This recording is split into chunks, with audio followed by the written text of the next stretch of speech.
அஸ்ஸலாமு அலைக்கும் வரஹ்மத்துல்லாஹி வபரகாத்துஹு. தினமும் ஒரு தெளிவு. ஜமாத் தொழுகையில் இடையில் வந்து சேருபவர் எப்படி நடந்து கொள்ள வேண்டும் என்று ஒரு சகோதரர் கேட்கிறார். அன்பிற்குரிய அல்லாஹுவின் நல்லடியார்களே, ஆண்களுக்கு ஜமாத் தொழுகை வலியுறுத்தப்பட்டிருக்கிறது என்பதை நாம் அறிந்து வைத்திருக்கிறோம்.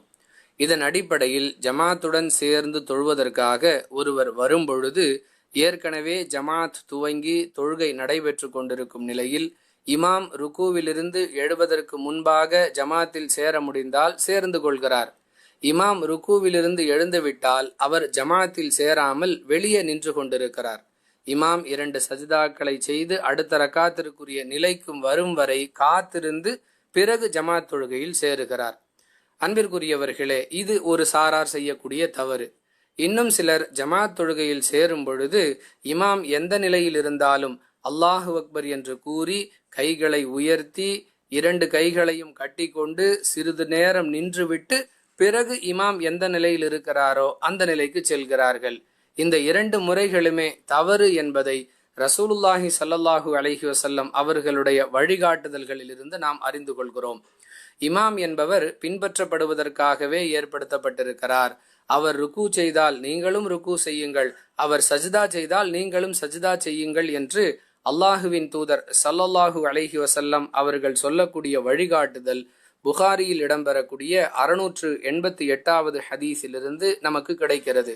இதன் அடிப்படையில் ஜமாத் தொழுகையில் இடையில் சேர்வதற்காக வருபவர்கள் இமாம் எந்த நிலையில் இருக்கிறாரோ அந்த நிலையிலேயே ஜமாத் தொழுகையில் சேர வேண்டும் என்பதுதான் மார்க்கம் சொல்லக்கூடிய விளக்கம்.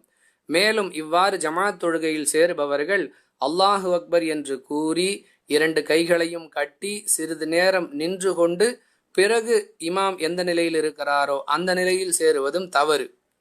ஏனென்றால் இதற்கும் ரசூலுல்லாஹி ஸல்லல்லாஹு அலைஹி வஸல்லம் அவர்களுடைய வழிகாட்டுதல் இருக்கிறது.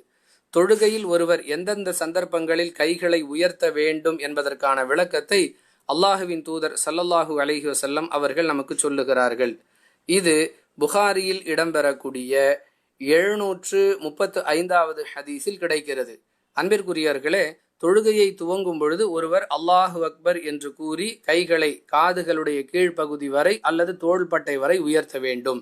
இதை ஆதாரமாக கொண்டு தொழுகை நடைபெற்று கொண்டிருக்கும் நிலையில் ஒருவர் இடையில் ஜமாத்தில் சேருவதாக இருந்தால் அல்லாஹு அக்பர் என்று கூறி 2 கைகளையும் தோள்பட்டை வரை அல்லது காதுகளுடைய கீழ்ப்பகுதி வரை உயர்த்திவிட்டு நேரடியாக இமாம் எந்த நிலையில் இருக்கிறாரோ அந்த நிலைக்கு செல்ல வேண்டுமே தவிர கைகளை கட்டுவது நபி வழிக்கு எதிரானது. மீண்டும் நினைவுபடுத்துகிறோம், அல்லாஹு அக்பர் என்று கூறி கைகளை உயர்த்திவிட்டு இமாம் எந்த நிலையில் இருக்கிறாரோ, அதாவது ஜமாத்துடன் தொழுபவர்கள் எந்த நிலையில் இருக்கிறார்களோ நேரடியாக அந்த நிலைக்கு சென்று விட வேண்டும். ருக்குவில் இருந்தால் ருக்குவில் சேர்ந்து கொள்ள வேண்டும். அனைவரும் சஜிதாவில் இருந்தால் நாமும் சஜிதா செய்ய வேண்டும். அனைவரும் அத்தஹியாத்து இருப்பில் அமர்ந்திருந்தால் நாமும் கைகளை உயர்த்திவிட்டு நேரடியாக அத்தஹியாத்து இருப்பில் சேர்ந்து விட வேண்டும்.